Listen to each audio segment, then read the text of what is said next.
Salut la gang, c'est Karine Gardner pour Centre Jean Jeunesse.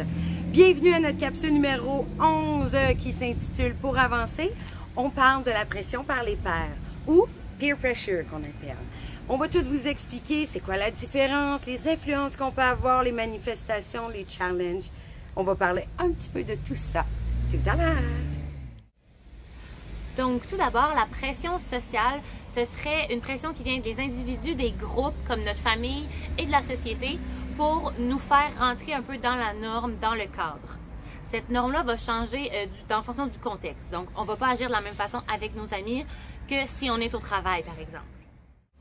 Puis, dans notre groupe d'amis, cette pression par les pairs-là, ça pourrait se traduire, donc, qu'on va modifier notre comportement pour agir, pour se faire accepter avec le groupe avec qui on se tient. Donc, on pourrait faire des choses qu'on n'aurait pas tendance à faire ou on pourrait s'empêcher de faire des choses qu'on a envie de faire.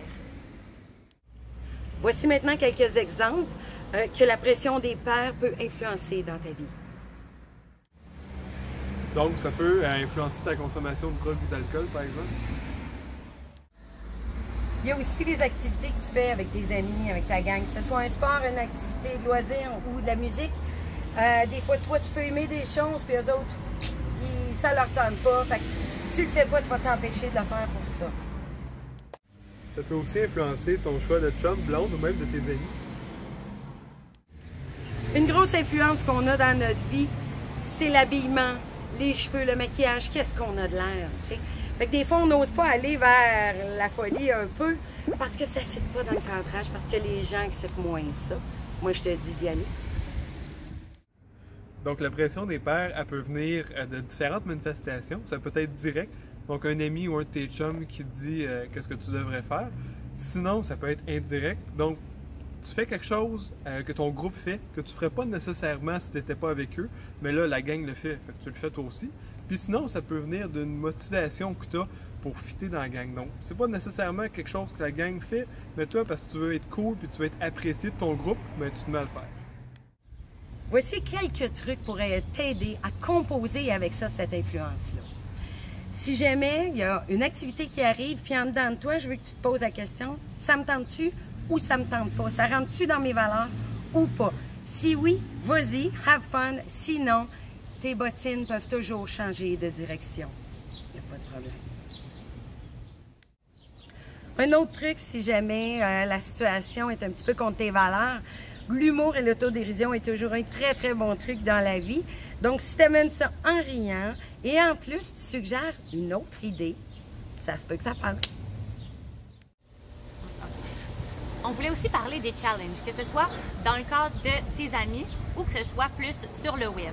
Donc, ils ont toujours existé, mais aujourd'hui, le piège, c'est que par Internet, tu peux devenir vraiment populaire, ça peut devenir viral. Donc, ça pousse un petit peu la chose, puis des fois, ça va te faire faire des choses encore plus hors de ta zone de confort ou même dangereuses. Des fois, tu peux être attiré de faire ces choses-là pour avoir un certain sentiment d'appartenance avec les gens qui ont fait la même chose que toi, pour te trouver des amis, pour te faire accepter par le groupe, pour faire comme tout le monde. Mais là-dedans, il faut toujours faire attention à sa sécurité. C'est ça le plus important, de respecter, de suivre son instinct, son gut feeling qui nous dit « Hey, c'est peut-être pas une bonne idée ». C'est important de le garder en tête. Il y a aussi une chose qui est importante à savoir, l'influence des pairs n'est pas nécessairement toute négative. Des fois, là, ça peut t'aider à te donner du courage de faire quelque chose que tu aurais voulu faire, mais tu ne l'aurais pas fait toute seule. Puis ça peut te donner une confiance en toi, puis ça peut être un soutien, des conseils avec tes amis. Il y a des belles choses qui peuvent se passer aussi avec l'influence des pairs. Donc, dans le fond, la pression des pairs, un peu comme les défis de la vie, ça va t'accompagner tout au long de ta vie. Ce qui va être important, c'est de voir dans quoi tu te sens à l'aise. Donc, il va y avoir de la pression qui va être positive, qui va t'aider à avancer, qui va te donner du défi, du challenge. Puis, il va y avoir certaines pressions qui vont être plus difficiles à supporter. Donc, c'est vraiment de t'écouter puis voir dans quoi tu te sens à l'aise. Puis, si jamais il y a des choses qui sortent de ta zone de confort, bien, de ne pas hésiter à t'écouter et à prendre soin de toi. Voici ce qu'on avait à dire sur la pression des pairs.